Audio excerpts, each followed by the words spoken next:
Welcome to Storytime for Kids. And remember, if you haven't already done so, hit that like and subscribe button for more stories. Today, we're going to read Last Stop on Market Street by Matt Della Pena and illustrated by Christian Robinson.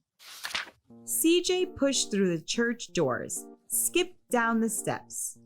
The outside air smelled like freedom, but it also smelled like rain, which freckled CJ's shirt and dripped down his nose. He ducked under his Nana's umbrella, saying, "How come we gotta wait for the bus in all this wet?" "Trees get thirsty too," his Nana told him. "Don't you see that big one drinking through a straw?" CJ looked for a long time, but never saw a straw.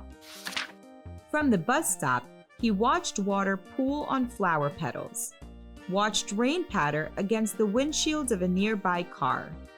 His friend Kobe climbed in, gave CJ a wave, and drove off with his dad. "Nana, how come we don't got a car?" "Boy, what do we need a car for? We got a bus that breathes fire, and old Mr. Dennis, who always has a trick for you." The bus creaked to a stop in front of them. It sighed and sagged, and the doors swung open. "What's that I see?" Mr. Dennis asked. He pulled a coin from behind CJ's ear, placed it in his palm. Nana laughed her deep laugh and pushed CJ along. They sat right up front. The man across the way was tuning a guitar. An old woman with curlers had butterflies in a jar. Nana gave everyone a great big smile and a good afternoon. She made sure CJ did the same. The bus lurched forward and stopped, lurched forward and stopped. Nana hummed as she knit. "How come we always gotta go here after church?" CJ asked. "Miguel and Kobe never have to go nowhere." "I feel sorry for those boys," she told him. "They'll never get a chance to meet Bobo or the sunglass man. And I hear Trixie got herself a brand new hat."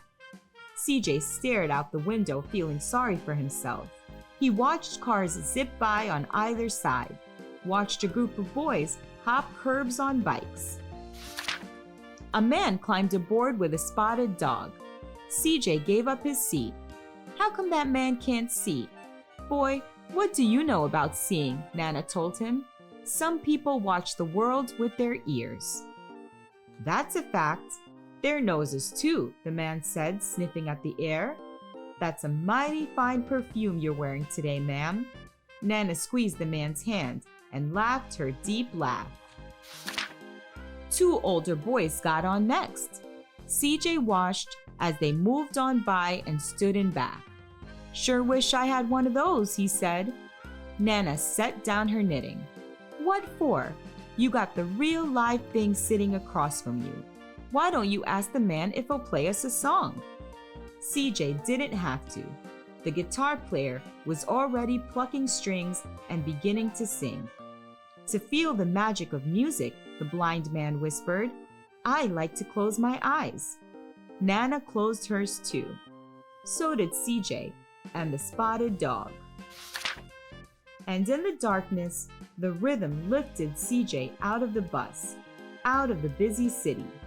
He saw sunset colors swirling over crashing waves, saw a family of hawks slicing through the sky, saw the old woman's butterflies dancing free in the light of the moon.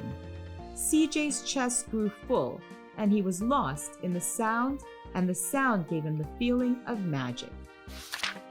The song ended, and CJ opened his eyes. Everyone on the bus clapped, even the boys in the back. Nana glanced at the coin in CJ's palm. CJ dropped it in the man's hat. "Last stop on Market Street," Mr. Dennis called. CJ looked around as he stepped off the bus. Crumbling sidewalks and broken down doors, graffiti-tagged windows and boarded-up stores. He reached for his Nana's hand. "How come it's always so dirty over here?" She smiled and pointed to the sky. "Sometimes, when you're surrounded by dirt, CJ, you're a better witness for what's beautiful." CJ saw the perfect rainbow arcing over their soup kitchen. He wondered how his Nana always found beautiful where he never even thought to look. He looked all around them again, at the bus rounding the corner out of sight, and the broken street lamps still lit up bright, and the stray cat shadows moving across the wall.